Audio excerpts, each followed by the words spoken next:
누가복음 15장에는 우리가 너무나 잘 아는 세 가지 비유가 등장합니다. 잃은 양을 찾는 목자의 비유, 잃어버린 은전을 찾는 여인의 비유, 그리고 흔히 탕자의 비유라고 부르는 잃어버린 아들을 찾는 아버지의 비유죠.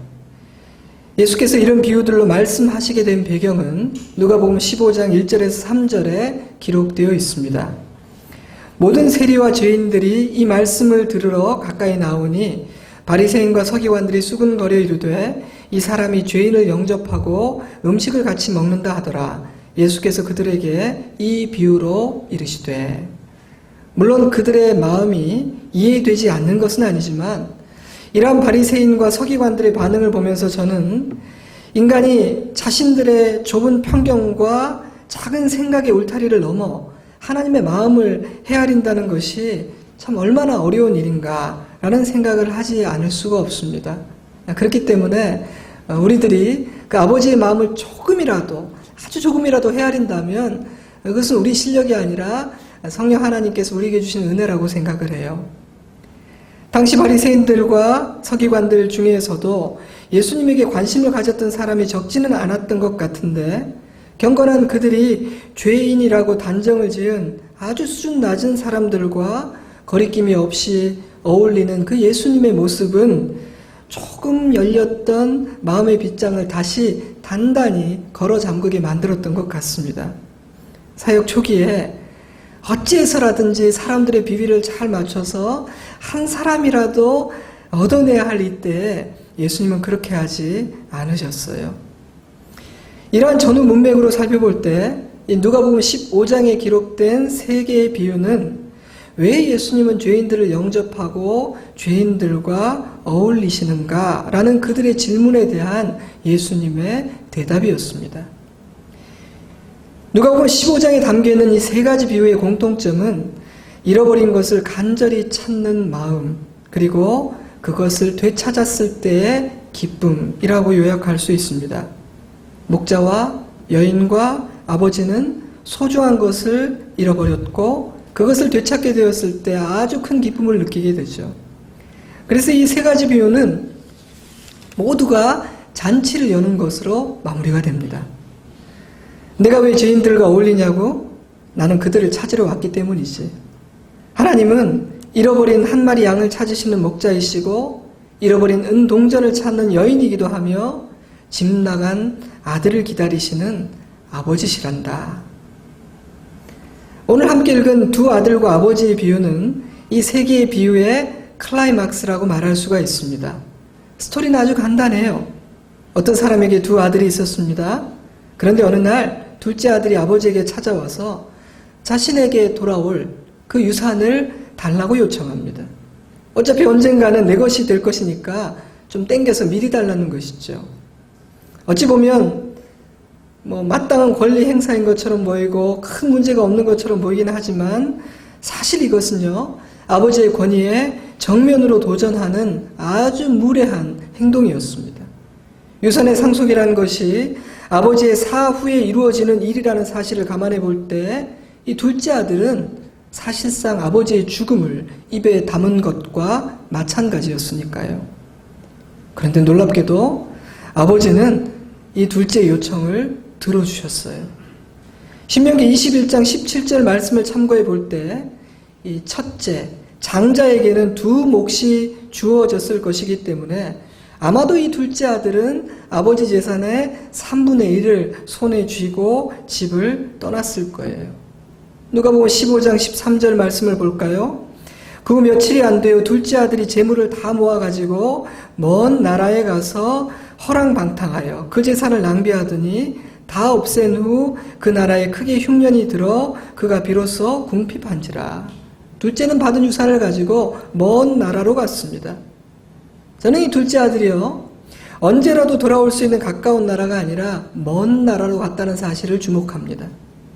그는 물려받은 재산을 가지고 아버지의 손이 닿지 않는 곳, 자기가 무엇을 하고 살든 아버지에게 들리지도 않고 아버지가 전혀 간섭할 수 없는 아주 먼 나라로 갔던 것이죠. 이 사실은 그가 아버지의 품을 완전히 벗어나려고 시도했다는 것을 의미하는 것 같아요. 이 비유 전체를 보면 아버지는 아들을 무척 사랑하는 자비로운 아버지였던 것 같은데 아들이 왜 이렇게까지 아버지를 벗어나려고 했는지 그 이유를 저는 잘 모르겠습니다. 그러나 이 비유 안에서 이 둘째 아들이 아버지를 떠나 자기 마음대로 살고 싶어 했던 것만은 명백하죠. 이유는 알 수 없지만 아들은 아버지를 굉장히 불편하게 여기고 있었습니다. 이 비유의 후반부를 보면 아버지는 한없이 자비로운 사랑의 아버지였음에도 말입니다. 어쩌면 예수님은 이러한 구체적인 묘사를 통해 죄로 오염되어 버린 인간 안에 있는 아버지를 거절하고 아버지로부터 벗어나서 자기 마음대로 살려고 하는 어리석은 본능을 보여주고 계신 것인지도 모르겠습니다. 결국 내가 쉴 곳은 아버지의 품이며 가장 안전한 곳은 아버지의 집인데 아버지의 사랑을 통제와 간섭이라고 여기며 온전히 순종하고 자신을 맡기기를 거부하는 인간의 어리석고 악한 본성, 이 둘째 아들의 모습은 모든 인간의 모습이기도 하기 때문이죠. 그런데요, 많아 보였던 재산을 탕진하고 잃어버리는 데는 그리 오랜 시간이 걸리지 않았습니다. 이 정도로 손에 쥐면 한참은 즐길 수 있겠구나. 야, 이제 내 미래는 안전해. 라고 생각했는데 어느 날 정신을 차리고 보니 손에 남은 것이 하나도 없었습니다. 아버지의 집을 떠날 때 든든해 보였던 것들이 사라지고 세워나가는데 오랜 시간이 필요하지 않았던 것이죠. 그런데요, 설상가상으로 그 나라에 흉년이 들었습니다. 나라 전체가 궁핍해지고 삶이 팍팍해지자 인심도 흉흉해졌겠죠. 제 생각에 아마도 이 둘째는 풍요로운 나라 선진국으로 갔을 것 같아요. 돈을 손에 쥐고 즐기는 삶을 살려는 사람이 후진국이나 선교지에 갈 리는 없지 않겠습니까? 그러니 아마 이 둘째는 분명히 풍요롭고 아름답고 자기가 원하는 모든 것들을 갖추었고 마음껏 즐길 수 있는 그런 나라로 갔겠죠? 그런데 아이러니하게도 이 아들은요, 그 안전하고 풍요롭고 아름다운 바로 그 나라에서 인생의 밑바닥을 경험하게 됩니다. 무엇을 의미할까요? 이 세상의 나라는 언제든지 무너질 수 있고 이 세상의 나라에서 우리의 안전과 미래를 찾을 수 없다는 사실을 뜻한다고 저는 생각합니다. 먹고는 살아야겠기에 그는 일자리를 찾습니다. 그리고 다행히도 일자리 하나를 구하죠. 하지만 그는 그 일자리에서, 그 직장에서 더 바닥을 경험하게 되죠. 15절입니다.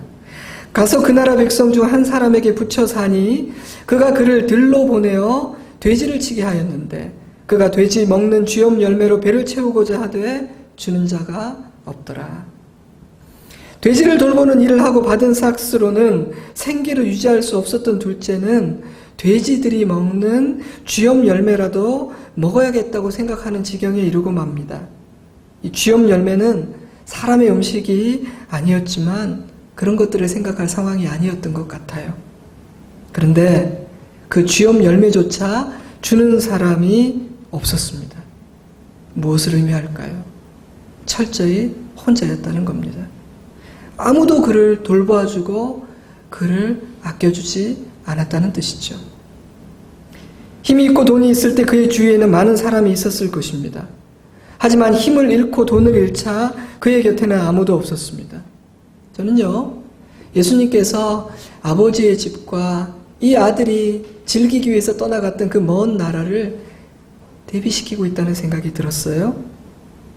사랑과 자비가 가득했던 아버지의 집과는 달리 세상은 차갑고 냉정했습니다. 아무도 그를 돌봐주지 않았고 아무도 그를 걱정해주지 않았습니다. 그제서야 아들은 아버지를 생각하게 됩니다. 17절, 이에 스스로 돌이켜 이르되 내 아버지에게는 양식이 풍족한 품꾼이 얼마나 많은가? 나는 여기서 줄여 죽는구나.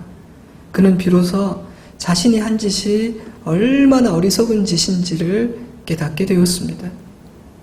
저에게 참 인상적인 것은요, 이 17절 말씀에 내 아버지의 집에는 이라고 표현하지 않고요, 내 아버지에게는 이라고 표현하고 있다는 사실입니다. 헬라어 성경이나 영어 성경 모두가 그래요. 내 아버지 집에는이 아니라 내 아버지에게는입니다. 단순한 표현 같지만요. 저는 이 둘째가 그리워하고 있는 것이 아버지의 집이 아니라 아버지인 것이 아닐까라는 생각이 들었어요. 사실 그가 떠났던 것은요. 궁극적으로 이 둘째가 떠났던 것은 아버지의 집이 아니라 아버지였습니다. 그는 아버지를 떠난 거예요. 그리 생각해보면요. 그가 진정으로 다시 되찾고 싶었던 것은 아버지의 집이라거나 아버지의 집에 있는 풍성한 양식이 아니라 아버지가 아니었을까요? 그토록 떠나고 싶어 했던 아버지의 아들이라는 자리가 복된 자리라는 사실을 먼 나라 돼지우리에서 깨닫게 된 것입니다.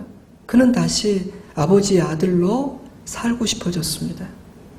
그래서 그는 이렇게 결심하죠. 18절 내가 일어나 아버지께 가서 이르기를 아버지 내가 하늘과 아버지께 죄를 지었사오니 지금부터는 아버지의 아들이라 일컬음을 감당하지 못하겠나이다. 나를 품꾼의 하나로 보소서 하리라 하고 그래 이제라도 아버지께로 돌아가자.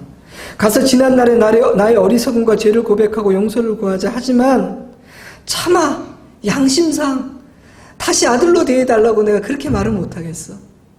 그러니 품꾼의 하나로 대해줘도 좋으니 아버지 곁에 그냥 머물러 있게만 해달라고 그렇게 부탁을 드려보자. 너무나 어리석고 무리하고 방탕한 아들이었지만 이러한 결심은 그의 인생을 바꿔놓는 지혜롭고 용감한 결심이었습니다. 사랑하는 성도 여러분, 여러분은 이런 결심을 하신 분입니까? 이것저것 재어보지 않고 아버지께로 돌아가야겠다. 지난날의 어리석은 삶을 청산하고 아버지 안에서 아버지의 말씀을 따라 아들로 딸로 살아야겠다. 이런 결심을 해본 적이 있습니까? 혹시 여러분들 중에는 아유 목사님 살 길이 없으니까 굶어 죽지 않으려고 돌아간 것 아닙니까? 그것이 뭐 그리 대단한 행동인가요? 라고 생각하실지 모르겠지만 이 아들이 자신의 어리석음과 죄를 진심으로 뉘우치고 있다는 사실을 간과하지 마세요. 내가 하늘과 아버지께 죄를 지었습니다. 이것은 아버지 앞에 드린 첫 번째 고백이었고요. 저는 이제 아들이라 불리울 자격이 없는 놈이에요. 품꾼의 하나로 보아주십시오. 라는 말 또한 아들의 죄송한 마음을 담은 진심입니다. 그는 실패와 배고픔을 통해서 자신에게 진정으로 필요한 것이 무엇인지, 자신에게 지금 없는 것이 무엇인지를 깨달았던 것입니다. 나에겐 아버지가 필요하구나. 아버지께로 돌아가야겠다. 때문에 저는 이러한 둘째 행동을 우리가 절대로 폄하해서는 안 된다고 생각합니다. 저는 아들의 그러한 고백이 아들임을 포기하겠다라거나 먹여만 주신다면 품꾼으로 살아도 괜찮습니다라는 뜻은 아니라고 생각해요. 21절을 볼까요? 아들이 이르되 아버지 내가 하늘과 아버지께 죄를 지었사오니 지금부터는 아버지의 아들이라 일컬음을 감당하지 못하겠나이다. 21절에는 아버지라는 표현이 3번이나 등장해요. 제가 재밌는 상상을 해봤습니다. 엉뚱한 상상인데 진짜 자기가 아들의 자격이 없고 자기는 품꾼 정도밖에 안 된다고 생각했다면 가서 주인님 이렇게 말해야 되지 않았을까요? 하지만 아들은 종일 수가 없었습니다. 그는 아들이었기 때문에 아버지를 다른 이름으로 부를 수가 없었어요. 그래서 아들의 자격이 없다고 말하고 있지만 그는 아들로서 아버지를 만나고 있는 것이죠. 그런데요, 그러한 아들의 고백이 있기 전에 아버지는 이미 그를 아들로 맞아 주셨습니다. 20절 이에 일어나서 아버지께로 돌아가니라. 아직도 거리가 먼데 아버지가 그를 보고 치근히 여겨 달려가 목을 안고 입을 맞추니 아직 거리가 멀었는데 아버지는 아들을 알아보았습니다. 무슨 뜻일까요? 아버지가 매일 아들을 기다리고 있었다는 뜻입니다. 아버지 3시 차 끊었습니다. 몇 시쯤 나오시면 만날 수 있을 거예요. 통보하고 간 것이 아니잖아요. 그러므로 아버지가 멀리서 아들을 보고 알아보았다는 것은 아버지는 이 아들이 떠난 뒤로 날마다 먼 곳을 바라보며 그 아들을 기다리고 있었다는 뜻이죠. 아들은 자신이 아들이라 불리울 자격이 없다고 생각했지만 아버지에게는 이 둘째가 아들이 아니었던 적이 한순간도 없었던 겁니다. 아버지는 그 사실을 행동으로 증명합니다. 아버지는 아들을 보고 치근히 여겨 달려갑니다. 유대의 가부장적인 문화에서 가장은 뛰지 않습니다. 게다가 그 당시에 치렁치렁한 긴 옷을 입고 있었다는 것을 염두에 둔다면 아버지는 옷을 들고 하체를 살짝 드러난 채 아들을 향해 달려갔습니다. 그리고 아들을 만나자 목을 안고 입을 맞추었습니다. 여러분, 이 아들이 어떤 아들인지를 잊어버리시면 안 됩니다. 이 아들은요, 아버지가 죽지도 않았는데 아버지의 죽음을 입에 담으며 유산을 달라고 했던 아들입니다. 아버지의 그늘을 벗어나고자 먼 나라로 떠나 모든 것을 탕진해버린 방탕한 아들입니다. 저는 최소한 아버지께 몇 마디를 들어야 하고 문 앞에 엎드려 석고 뇌제를 며칠 한 이후에야 겨우 문이 열릴까 말까 할 정도의 큰 죄를 지은 악한 아들이라고 생각합니다. 그런데 아버지는 아들의 죄를 묻지 않을 뿐 아니라 자비와 은혜로 맞이해 줍니다. 오히려 이렇게 돌아와줘서 너무 고맙다고 말하고 있는 것 같지 않으세요? 그런데 놀랍게도 아버지의 환대는 거기서 끝나지가 않습니다. 22절, 아버지는 종들에게 이르되 제일 좋은 옷을 내어다가 입히고 손에 가락지를 끼우고 발에 신을 신기라. 그리고 살찐 송아지를 끌어다가 잡으라. 우리가 먹고 즐기자. 이 내 아들은 죽었다가 다시 살아났으며 내가 잃었다가 다시 얻었노라 하니 그들이 즐거워하더라. 아들은 자신을 품꾼의 하나로 여겨달라고 말했지만 아버지는 그를 사랑하는 아들로서 맞이해 준 것입니다. 더 나아가 아버지는 동네 잔치를 엽니다. 여러분, 이 잔치의 의미는 무엇일까요? 물론 이 잔치는 아버지의 기쁨의 표현이기도 하지만 제 생각에는 이 잔치는 또한 온 마을 사람들에게 이 둘째는 내가 너무나 사랑하는 나의 아들이라고 공개적으로 선포하는 것이라고 생각해요. 이 아들이 한때 나를 떠나고 방탕했다고 무시하지 마십시오. 이 아들은 여전히 내가 사랑하는 나의 아들입니다. 그러니 이 아들을 함부로 대하지 마세요. 아버지의 사랑을 자기만 품고 있는 것이 아니라 온 동네에 선포하는 행위, 저는 그것이 아버지가 베푼 잔치라고 생각해요. 자, 여기까지가 둘째 아들의 이야기입니다. 여러분, 복음이라는 말 들어보셨죠? 굿뉴스, 좋은 소식, 복된 소식이라는 뜻입니다. 저는 오늘 이 이야기가 복음을 말하고 있다는 생각이 듭니다. 복음은 둘째 아들을 사랑과 자비로 맞이해준 그 아버지가 우리의 아버지라는 소식입니다. 복음은 하나님이 우리를 그렇게 사랑하신다는 복된 소식입니다.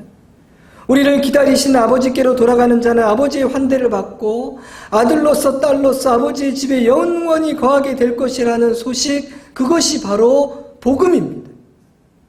아버지께로 돌아간 아들은 많은 것을 깨닫게 되었을 거예요. 그는 아버지의 집은 양식이 풍족한 곳이 아니라 아버지의 사랑과 은혜가 가득한 곳임을 깨달았을 겁니다. 세상은 자신을 이용하고 자신을 버렸지만 아버지는 단 한순간도 자신을 버리지 않으셨다는 사실을 깨달았을 것입니다. 아버지에게로 돌아온 아들은 자신의 죄와 악함, 어리석음과 방탕함이 아무리 크다 할지라도 아버지의 사랑을 이길 수 없다는 사실을 깨달았을 것입니다. 그리고 염치 없지만 용기를 내어서 아버지께로 돌아오기로 한 것에 대해서 감사했을 거예요. 그리고 이제 다시는 아버지를 떠나지 않겠다고 다짐했을 겁니다. 둘째 이야기는 여기서 끝나지만 저는 그가 새로운 삶을 살았을 것이라고 확신합니다. 왜냐하면 둘째는 다시 이전의 삶으로 절대 돌아가고 싶지는 않았을 것이니까요. 때문에 한때는 아버지를 벗어나고 싶어 먼 나라로 떠났었지만 이제 아버지의 집에서 아들로 사는 것이 얼마나 복된 일인지를 알게 된 둘째는 아버지의 아들로 살아가는 삶을 감사하며 아버지께 순종하며 아버지의 집에서 살았을 거예요. 한때는 통제요 간섭이라고 느꼈던 아버지의 그 그늘이 사실은 사랑이요 안전한 울타리라는 것을 깨달았기 때문입니다. 저는 우리 인생에서 이런 일들이 일어나는 것이 거듭나는 것이라고 생각합니다.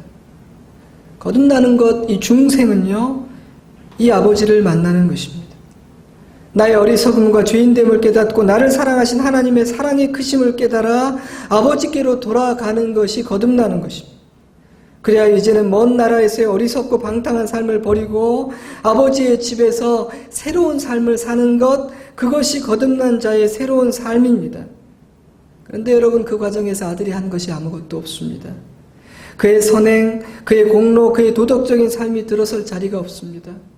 그는 오직 아버지의 은혜와 자비에 의지하고 있을 뿐입니다. 그를 받아줄 것인지 말 것인지는 아버지의 은혜와 자비가 결정하는 것이지 아들의 행위가 결정하는 것이 아닙니다. 둘째는 그저 아버지의 무조건적인 사랑으로 말미암아 아들의 자리로 돌아갈 수 있었습니다. 우리는 그것을 은혜의 복음이라고 부릅니다. 우리는 이러한 은혜를 경험했는지 모르겠습니다. 우리는 아버지께로 돌아가 아버지의 집에서 아버지의 자녀로 살고 있는지 모르겠습니다. 우리는 아버지의 사랑과 은혜의 풍성함을 알고 그것을 누리고 있는지 모르겠습니다. 나의 부족함과 죄는 아버지의 사랑을 절대로 이길 수 없다는 사실을 알고 있는지 모르겠습니다. 방탕한 아들을 날마다 기다리고 마침내 돌아온 아들을 아무런 조건 없이 다시 받아준 아버지의 사랑은 크고 위대합니다. 하지만 이 비유에는 생략된 부분이 있습니다. 그것은 예수님의 십자가입니다. 사실 아버지는 자신을 거역하고 먼 나라로 떠나버린 아들을 그저 두 손 놓고 기다려보고만 계시지는 않았습니다. 아버지는 우리를 살리기 위한 구원의 길을 준비하고 계셨습니다. 예수 그리스도의 십자가입니다. 저는 이 이야기에서는 드러나지 않은 아버지의 사랑 뒤에 있는 그 예수님의 십자가를 우리는 볼 수 있어야 한다고 생각합니다. 로마서는 이렇게 선언하죠. 우리가 아직 연약할 때에 기약대로 그리스도께서 경건하지 않은 자를 위하여 죽으셨도다.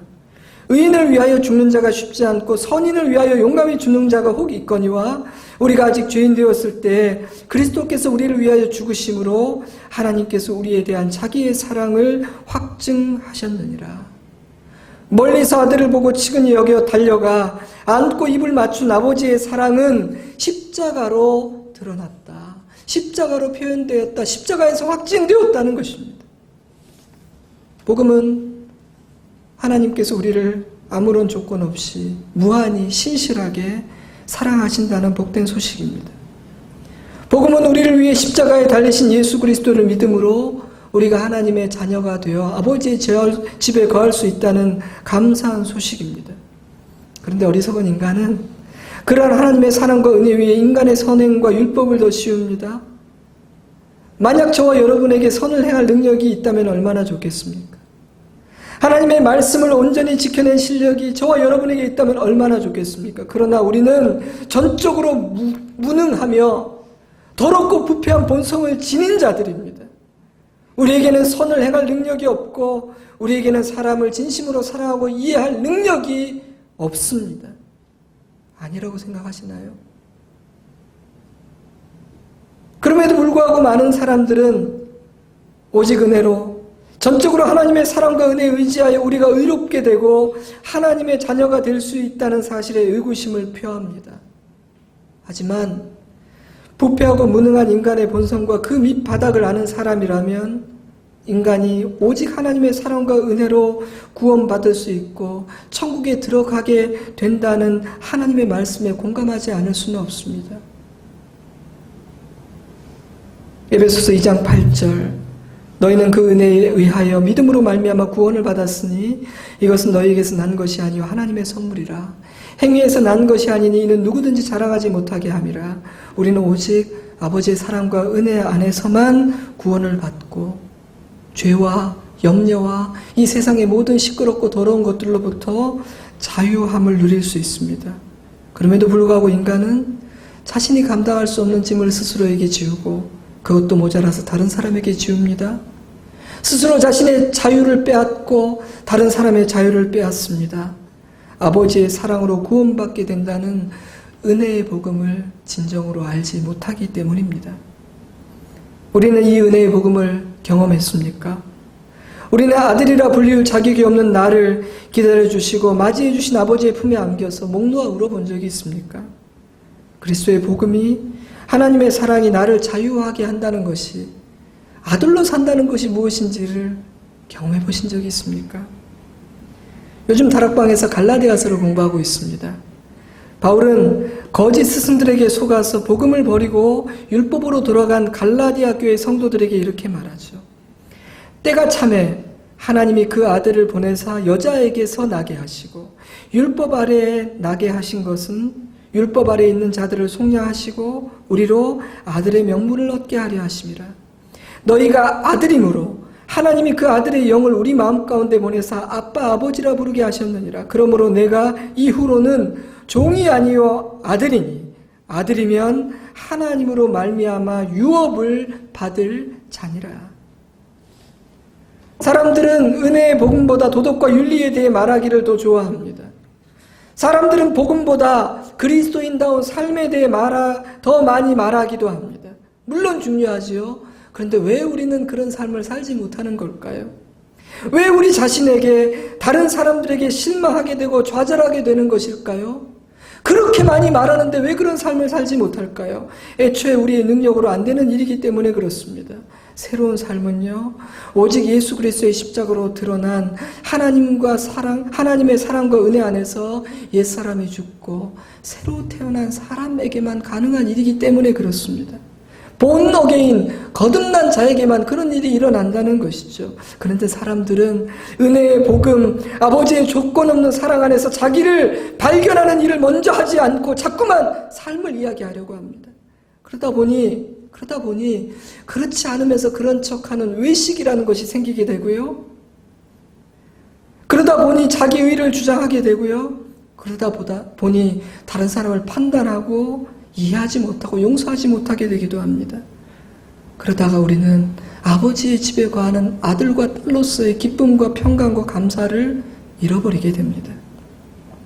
왜 그렇습니까? 은혜의 복음, 아무런 조건이 없는 아버지의 사랑 안에서 살지 못하고 있기 때문입니다.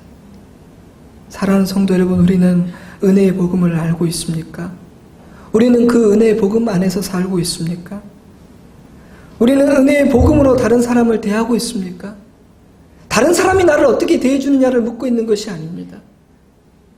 내가 다른 사람을 은혜의 복음으로 대하고 있는지를 묻고 있는 것입니다. 아들은 자신의 지난 삶을 돌아보고 아버지께 자신의 죄를 고백했습니다. 그리고 아버지의 은혜의 길을 간청합니다. 아버지, 자격은 없는 거 제가 압니다. 염치를 없는 것 압니다. 하지만 아버지는 자비로우신 분인 것을 제가 알아요. 저를 다시 받아주실 수 없습니까? 그의 변화는요, 그가 아버지께로 돌아간 이후에 비로소 시작될 수 있었습니다. 어떤 분은 이렇게 말할지도 모릅니다. 저는 이 은혜의 복음이라는 것이 인간의 선행과 도덕에 대해서 말하고 있지 않음을 우려합니다. 아버지의 사랑이라는 것이, 그 사랑의 복음이 정의와 공의에 대해서 말하고 있지 않음을 심히 우려합니다. 그래서 저는 그런 복음을 받아들일 수는 없습니다. 저는요, 부패하고 의롭지 못한 우리 인간이 그런 생각과 주장을 하는 것이 참 놀랍다고 생각돼요. 그리고 그런 우리를 하나님께서 사랑하시고 오직 은혜로 구원하시고자 하셨다는 것, 예수님께서 그런 우리를 위해 십자가에 달려 물과 피를 쏟으셨다는 것, 참으로 놀랍게 생각합니다. 구원을 얻는 일에 있어서, 하나님의 자녀가 되는 일에 있어서 하나님은 왜 우리의 행위를 요구하지 않으시는가? 대답은 간단합니다. 불가능한 일이기 때문이죠. 우리에게 그런 실력이 없음을 아시기 때문입니다. 그래서 하나님은 오직 하나님의 은혜로, 십자가의 사랑으로, 아버지의 자비로 우리를 구원하기로 작정하셨습니다.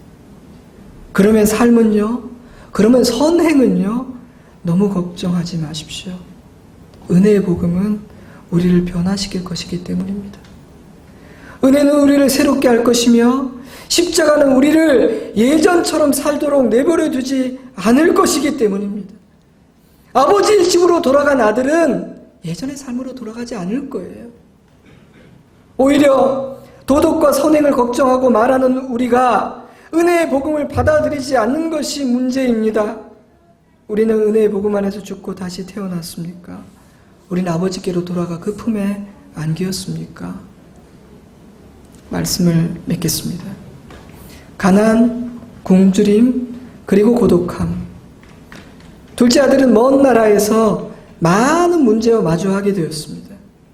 하지만 그가 마주한 그 문제들은 몇 명의 친구가 생긴다거나 약간의 양식과 돈이 주어진다고 해결될 수 있는 문제가 아니었습니다. 왜냐하면 아들의 그 아픔과 절망은 아버지께로 돌아가야만 해결되는 문제들이었기 때문이죠. 그가 당한 위기들은요, 아버지를 떠났기 때문에 생긴 문제들이었기 때문에 아버지께로 돌아가기만 하면 해결되는 문제들이었어요. 저와 여러분에게도 많은 인생의 문제들이 있습니다. 그 문제들은 여러 가지 모습을 하고 찾아오지만 사실 그것들 역시 아버지께로 돌아가 그 집에 거할 때에만 풀리고 해결될 수 있는 문제들입니다. 우리는 문제와 싸우지만 사실은 아버지께로 돌아가 아버지께 안기면 풀릴 수 있는 문제들입니다. 아버지 안에 거할 때 우리의 우울함과 상처는 치유되고 우리의 근심과 두려움은 평안과 감사로 바뀌게 됩니다. 물론 아버지께서 우리의 문제를 해결해 주신다는 것이 돈을 주시고 로또가 되게 하신다거나 내가 원하는 모든 것들을 다 주신다는 그런 의미는 아닙니다. 그러나 아버지 안에서 바라볼 때 우리를 짓눌렀던 그 크고 무거운 문제들은 이전과 달라 보이기 시작합니다. 내게 든든하고 좋으신 아버지가 계시기에 이것이 내가 감당할 수 없는 정도는 아니구나. 내가 휘둘릴 정도는 아니구나. 이런 것들이 나의 평안과 감사를 감히 빼앗을 수 없는 것이구나. 아버지 안에 있는 사람들은 그런 새로운 생각들을 갖게 됩니다. 저도 여러분과 같이 연약한 사람입니다. 한 가정의 가장이고 부족하고 연약한 사람이기 때문에 그런 문제들과 부딪히죠. 근데 저는 아버지 안에 있을 때 그 문제들을 다시 보게 됩니다. 또한 우리는 언젠가 천국에 이르게 될 사람들입니다. 여러분, 우리가 천국에 갈 수 있다는 것, 그 천국의 소망을 가벼이 여기지 마세요. 아유, 죽어서 가는 거, 그게 나하고 무슨 관계가 있나 싶겠죠? 결정적인 순간에, 인생의 결정적인 순간에 내가 돌아갈 본향이 있다는 사실이 얼마나 든든하고 감사한지를 그때는 깨닫게 될 거예요. 우리는 종종 당신은 이 비유에서 첫째입니까? 둘째입니까? 라는 질문을 받곤 하죠. 오늘 저는 여러분들에게 우리 모두는 둘째입니다. 이렇게 말씀을 드립니다. 아마 다음 주에는 하지만 우리 모두는 첫째로 살 가능성이 아주 많은 사람들입니다. 라는 말씀도 나눌 거예요. 근데 우리가 왜 둘째인가? 우리의 본성 깊은 곳에 아버지를 불편해하고 아버지의 그늘과 간섭을 떠나 먼 나라로 가서 내 마음대로 하려고 하는 어리석음과 교만이 있기 때문입니다. 그래서 우리는 종종 하나님의 사랑을 통제와 간섭이라고 생각합니다. 그래서 아버지께 온전히 우리를 다 맡기고 그냥 그 말씀을 가감없이 재어보지 않고 따르고 순종하는 삶을 사는 것을 많이 두려워합니다. 그런데요, 이 둘째 아들의 본성을 가진 우리에게는 또한 본향을 향한 그리움도 있습니다. 아이러니하게도 우리 안에는 아버지를 떠나려는 본성이 있지만 또 아버지를 그리워하는 본성도 있는 것이죠. 때문에 우리 모든 인간의 내면에는요, 나그네 인생길을 걸어가는 인간의 내면에는 알 수 없는 피곤함과 불안함이 있어요. 왜냐하면 이 땅이 우리의 집이 아니기 때문입니다. 시간이 흐를수록 우리는 아버지의 집이 나의 본향이라는 사실을 깨닫게 될 것입니다. 아버지만큼 나를 사랑하시는 분이 없다는 사실을 나이가 들고 지혜를 얻을수록 깨달아가게 될 것입니다. 너희를 한없이 사랑하신 아버지께로 돌아오라. 그리고 그 안에 거하라. 그것이 이 비유의 핵심이며 그것이 복음입니다. 교회는 아버지께로 돌아온 둘째 아들들이 모여서 자신이 경험한 아버지의 사랑과 은혜를 감사하고 찬양하는 공동체입니다. 은혜의 복음으로 하나님의 사랑과 자비로 서로를 대하는 곳이 교회라는 공동체입니다. 우리가 그렇게 하면 은혜의 복음이 드러나고 우리 안에 부어진 하나님의 사랑과 은혜가 드러나게 됩니다. 사랑하는 성도 여러분, 아버지께로 돌아가 아버지 안에서 살아갑시다. 우리의 힘으로 우리 인생의 문제들을 해결하려고 더 이상 애쓰지 맙시다. 단단하게 걸어잠근 그 마음의 빗장을 열고 아버지께서 내 안에 들어와 주시고 나를 온전히 지배해 주시기를 기도하고 요청합시다. 저도 사실 이 아버지께로 돌아간다는 것, 그리고 아버지의 집에서 거한다는 것을 어떻게 말로 다 설명할 수 있을지 잘 모르겠더라고요. 그래서 저도 기도를 했어요. 아버지, 이것을 가르쳐 주십시오. 제가 그 삶을 경험하게 해주십시오. 좋으신 아버지는 우리의 기도를 들으시고 아버지의 집에 들어가 아들로 사는 삶이 어떤 것인지, 그 은혜의 복음 안에서 내가 살고 그 은혜의 복음으로 내 가족과 사랑하는 다른 지체들을 대하는 것이 어떤 것인지를 가르쳐 주실 것입니다. 우리가 그 은혜를 경험하게 될 때 우리를 통해서 은혜의 복음이 아무런 조건이 없는 하나님의 사랑이 이 세상에 보여질 겁니다. 바라기는 우리를 통해서 그 조건 없는 아버지의 사랑이 내 곁에 있는 사람들에게 보여줄 수 있으면 좋겠어요. 여러분, 이 시대에는 참 힘겨운 시대입니다. 많은 사람들이 사나워진다는 말을 하는데 저는 그 사나움이 상처 때문인 것 같아요. 은혜가 필요한 시대입니다. 아버지의 사랑이 필요한 시대를 살고 있는데 아버지의 사랑이 필요 없다고 말하고 있습니다. 우리를 통해서 아버지의 은혜가 흘러갈 수 있으면 좋겠습니다. 그러려면 먼저 우리가 그 은혜 안에서 사는 것이 어떤 것인지, 아버지의 집에서 아들과 딸로 살아가는 것이 어떤 것인지를 우리가 경험하고 우리가 맛보아 알아야 합니다. 저와 여러분이 아버지께로 돌아가 아버지 안에서 사는 기쁨을 누리는 주의 자녀로 살아갈 수 있기를 우리 주님의 이름으로 축복합니다. 기도하겠습니다.